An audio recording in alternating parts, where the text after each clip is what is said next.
یہ لوگ اسی وجہ سے نا اندھیروں میں ہے. جی تو شک کی وجہ سے بالکل. اچھا یہ آپ نے جو بات کی نا کہ انسان جلد باز ہے, اس پہ مجھے قرآن کی ایک آیت بھی یاد ہے. اللہ سبحانہ و تعالیٰ نے انسان کی نیچر بتائی ہے. سورہ معارج میں اللہ سبحانہ و تعالیٰ کہتے ہیں کہ بے شک ہم نے انسان کو نگرڈلی اور اینکشیس پیدا کیا, جلد باز ہے.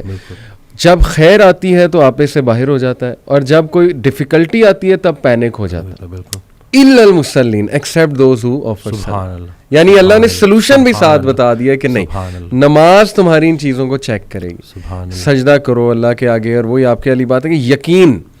اور میں تو سمجھتا ہوں وسیم بھائی کہ ہماری زندگی میں جتنے بھی مسائل آتے ہیں نا, وہ اللہ کی ذات پہ یقین دلانے کے لیے تو آتے ہیں کہ دیکھیں ہمارے ہاتھ میں تو ہے ہی کچھ نہیں. انسان پہ کبھی کبھی ایسا کوئی پرابلم آ جاتا ہے اس نے ایکسپیکٹ بھی نہیں کیا ہوتا. دس از ویئر, جیسے حضرت علی صلی اللہ عنہ نے کہا تھا نا کہ میں نے تو اپنے ارادوں کے ٹوٹنے سے اپنے رب کو پہچانا. تو اگر یہ چیزیں ہوتی نا وسیم بھائی, تو کیسے ہم اللہ سبحانہ و تعالیٰ کو پہچانتے, اللہ کی پاور کا ہمیں کیسے احساس ہوتا. بالکل. اشفاق احمد صاحب کی بات سے آپ نے سٹارٹ کیا تھا تو مجھے ایک واقعہ یاد آ گیا کہ ایک شخص ان کے پاس گیا اور کہا کہ اشفاق صاحب کوئی زندگی آسان کرنے کی ٹپ دے دیں. تو انہوں نے کہا میں تمہیں موت آسان کرنے کی ٹپ نہ دوں.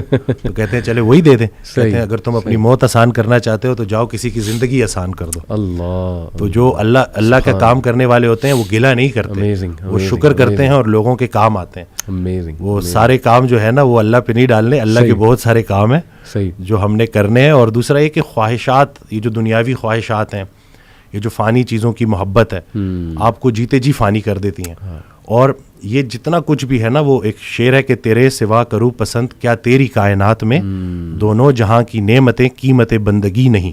تو اللہ جو ہے نا اس کو ہم نے کسی چیز کسی لالچ سے ہٹ کے صرف اللہ کیونکہ عبادت کے لائق ہے اور اللہ خالق ہے, اور ہم نے اپنے حالات کو نہیں دیکھنا, بس ہم نے ماننا ہے. امیر انسان اگر اللہ سے دور ہے تو امیری اس کے لیے آزمائش ہے, غریب انسان اگر اللہ سے دور ہے تو غریبی اس کے لیے آزمائش ہے.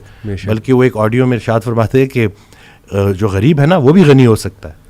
وہ غریب غنی ہے جس کی امیر کے مال پہ نظر نہیں ہے. تو اب وہ دیکھیں نا کہ کتنا آسان ہے ہمارے لیے نا, لیکن یہی ہے کہ اس کو پریکٹس کرنا.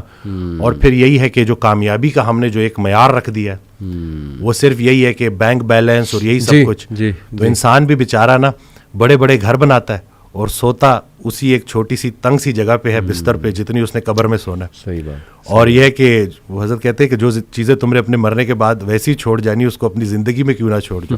ایک اور جگہ کہتے ہیں کہ جن کو تم نے اپنے مرنے کا غم دے کے جانا ہے ان کو اپنی زندگی میں تھوڑی خوشیاں تو دے جاؤ.